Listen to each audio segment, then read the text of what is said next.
My knee protocol. What I do when I tweak my knee. Number one, backward sledding. I start with this because it's the easiest way I can get my knees over my toes without putting pressure on my knees. If I feel like I need to make this exercise even easier, I just walk backward on my backward treadmill. If you don't have a backward treadmill, just walk backward at the park or anywhere you'd like. I immediately feel a difference in my knees when walking or sledding backwards. I do this for at least 10 minutes, sometimes 15 minutes, and the relief comes from increased blood flow to the knees. Walking backwards is essential in enhancing knee health, especially after a tweak, because it strengthens the vastus medialis, which is engaged when walking backward.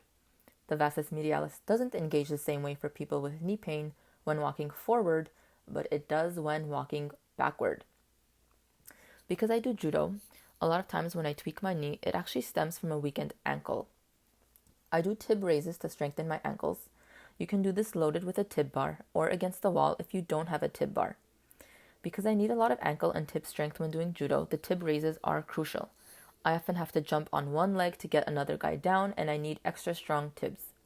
Tibs absorbs the force of the jump when they are strong. When they are not strong, knees can absorb the force, and this may cause irritation or pain in the knees. I also like to do solo ankle rotations because when falling, tripping, and doing all the other crazy stuff for judo, I like to do extra work on my weaker ankle. I like using an ankle weight. I do 5 rotations clockwise, 5 rotations counterclockwise, and then I go back and forth until failure.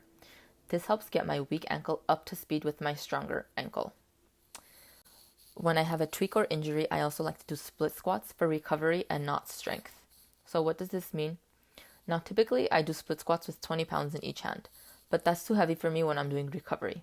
Because when I want to get back on track, I use very little weight, like 10 pounds in each hand, or I use no weights. Split squats are great for blood flow to the knees. I like to hold for extra few seconds on the bottom to get more blood flow.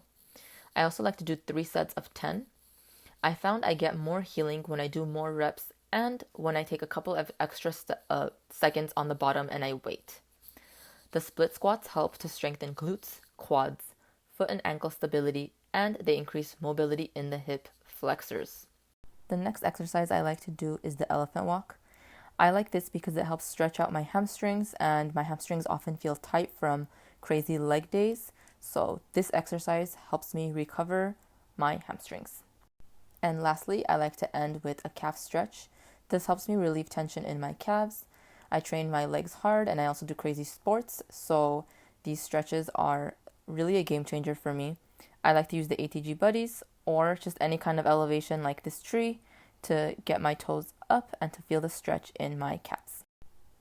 I hope this helps you guys. Follow for more tips and content.